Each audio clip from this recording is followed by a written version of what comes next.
Allegation वो लगाता है जिसमें खुद में कमी होती है। डिसरिस्पेक्ट सदन का किया है वो बहुत ही दुखदाई है। हाउस में क्या हुआ, क्या एक्टिविटीज हुई,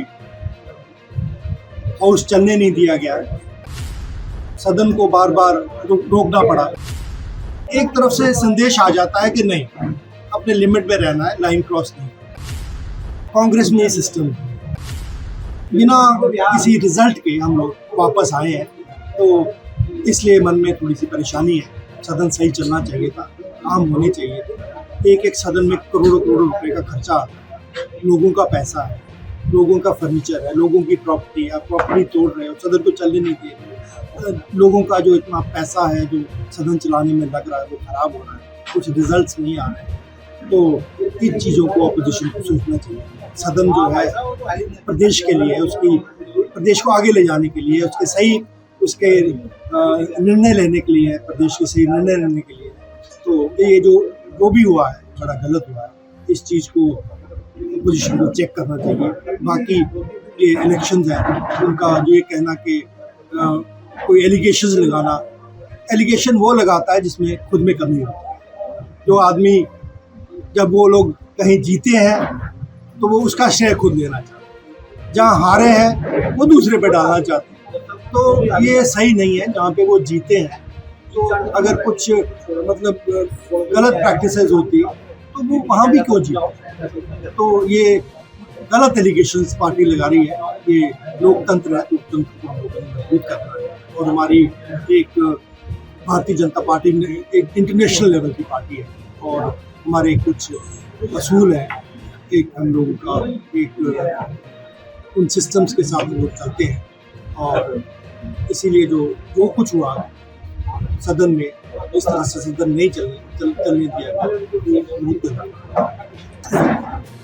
हाँ, देखिए, मैं आप लोगों की जानकारी में देना चाहता हूँ कि मेरे द्वारा माननीय अध्यक्षा जी को उत्तराखंड अल्पसंख्यक शिक्षा विधेयक 2025, उत्तराखंड माइनॉरिटी एजुकेशन बिल 2025 का प्रस्ताव मैंने विधानसभा में प्रस्तुत किया है, जो पारित हो गया।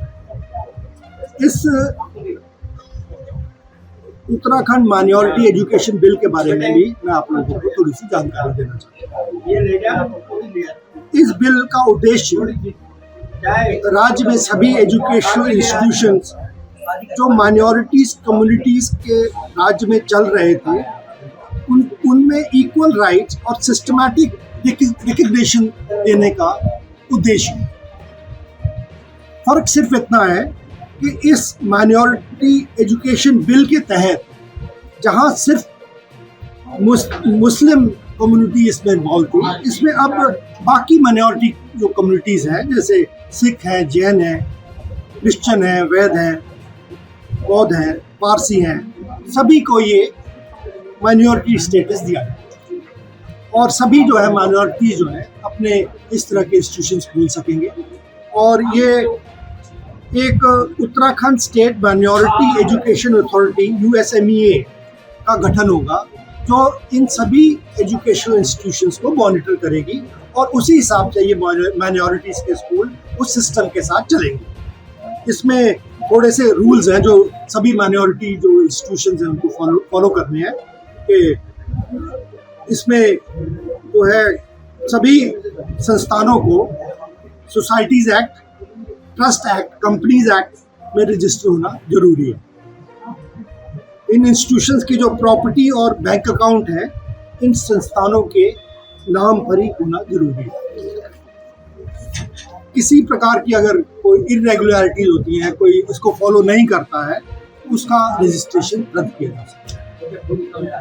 जितने भी माइनॉरिटीज इंस्टीट्यूशंस हैं उसमें वो अपनी क्षेत्रीय भाषा में भी पढ़ा सकते हैं। अगर कोई सिख इंस्टीट्यूशन है तो वो अपनी गुरमुखी में भी पढ़ा सकता है, वो ऑप्शन ओपन है। साथ ही Uttarakhand board of school education UBSC द्वारा जो एजुकेशन के स्टैंडर्ड्स हैं उनको फॉलो करना अनिवार्य है।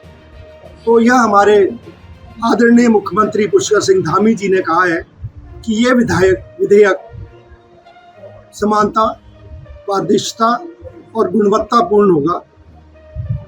और ये एक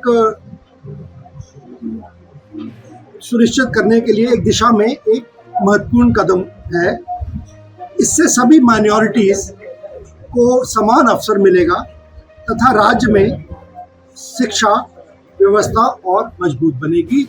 उनकी सोच जो है, गवर्नमेंट की सोच, पुष्कर सिंह धामी हमारे मुख्यमंत्री जी की सोच, ये सब लाने के पीछे ये सोच तो है ना। इसमें सिर्फ जो है बाकी माइनॉरिटीज़ को भी शामिल किया और उसको एक सिस्टम में लाने के लिए वो जो रूल्स हैं वो सिर्फ माइनॉरिटी मदरसों के लिए नहीं है।